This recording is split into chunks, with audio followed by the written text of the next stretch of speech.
TikTok star તરીકે ઓળખ મેળવનાર કીર્તિ પટેલ જે સતત પોતાના નિવેદનોના કારણે પોતાના વિડીયોના કારણે વિવાદમાં ઘેરાતી હોય છે।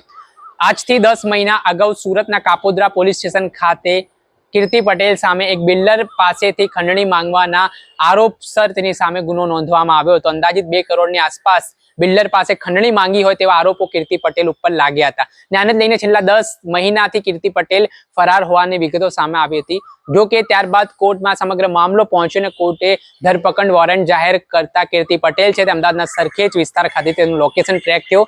આને લઈને સુરત પોલીસ છે તે સરખેજ ખાતે પહોંચી હતી અને કીર્તિ પટેલની ધરપકડ કરવામાં આવી છે। ત્યારે આ મામલે શું કહી રહ્યા છે સુરતના ડીસીપી આલોક વર્મા તે સાંભળી લો। तारीख 2/6/2024 को कापोद्रा पुलिस स्टेशन के विस्तार में एक एफआईआर दर्ज हुआ, जिसका under section 386, 389, 504, 5062, 328, 507, 120B of IPC, 66E and 67 of IT act के तहत एक एफआईआर दर्ज हुआ। इसमें टोटल 5 से ज़्यादा आरोपी थे। इसमें एक आरोपी कीर्तिबेन डॉटर ऑफ रणछोड़ भाई अडालजा, रेसिडेंट इनका पर्वत पाटिया सूरत है। ये एब्सकॉन्डर थी पिछले 10 महीने से और सेक्शन 70 ऑफ सीआरपीसी के तहत एक वारंट ऑफ अरेस्ट इशू किया गया था ऑनरेबल कोर्ट के द्वारा। ऑनरेबल कोर्ट के डिसीजन को ध्यान में रखते हुए हमने यहाँ पे एक टीम बनाई, जिसमें एलसीबी की टीम, कापोद्रा पुलिस स्टेशन की टीम, साथ ही साथ हमें ये टेक्निकल और ह्यूमन इंटेलिजेंस से पता चला कि ये इनका लोकेशन जो है ये प्रेजेंटली अहमदाबाद के सरखेज विस्तार में आ रहा है। तो सरखेज पुलिस स्टेशन के जो लोकल स्टाफ है और जोन 7 अहमदाबाद शिवम वर्मा, उनका सपोर्ट लेके हमने काफ़ी वर्कआउट करने के बाद इनको सरखेज पुलिस स्टेशन के विस्तार से अहमदाबाद से इनको पकड़ा है।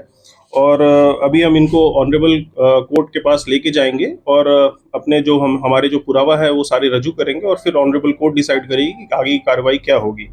साथ ही साथ मैं ये भी बताना चाहूँगा कि कीर्तिबेन के अगेंस्ट में और भी काफ़ी सारी फरियादें और कंप्लेंट्स हैं।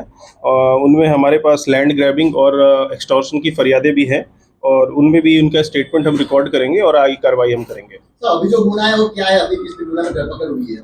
अभी फिलहाल जो गुना है वो हनी ट्रैप और एक्सटॉर्शन का गुना है और इसमें टोटल 5 आरोपी हैं और एक अननोन भी है।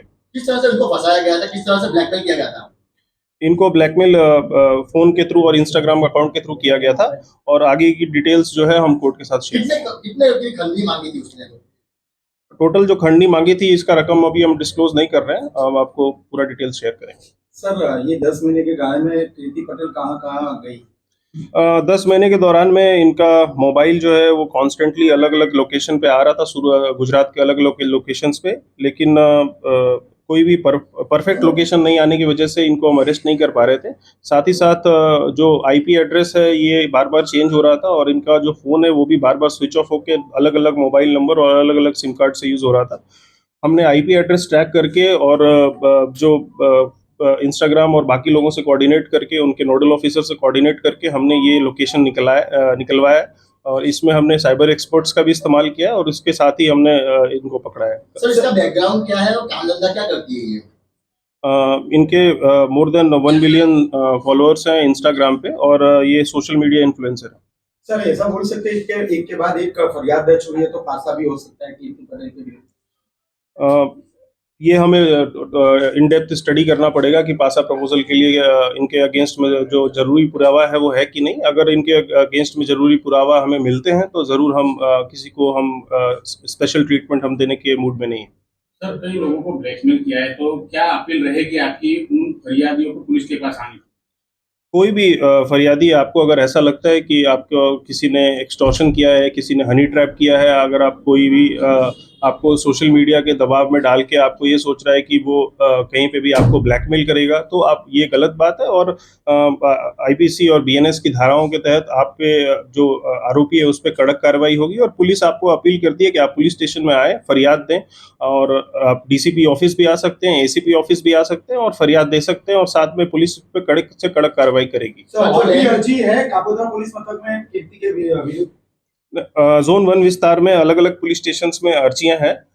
अभी एक्सटॉर्शन की एक अर्जी है और एक लैंड ग्रैबिंग की अर्जी है, तो उस पर भी हम तपास कर रहे हैं। सर, जो लैंड ग्रैबिंग की अर्जी है तो किसका उसने जमीन या मकान बचाने की कोशिश की? किस तरह की अर्जी है वो? वो अर्जी ऐसी है कि इसमें एक ओल्ड एज कपल है, उनमें उनका जमीन को मतलब उनका जो मकान है उनको हड़पने की मतलब साजिश की है, ऐसा करके हमारे पास एक फरियाद आया। वी आर नॉट, हम ऐसा नहीं बोल रहे हैं कि सामने कीर्ति पटेल इज गिल्टी और ये काम हमारा नहीं है, ये काम ऑनरेबल कोर्ट का है, बट हम इसमें तपास करने के लिए हम इसमें स्टेटमेंट रिकॉर्ड करेंगे और आगे कार्रवाई। દર્શક મિત્રો, એન્ડ કવરેજ ન્યૂઝને આપ લાઇક કરી લો, સબસ્ક્રાઇબ કરી લો અને શેર કરવાનું ભૂલતા નહીં.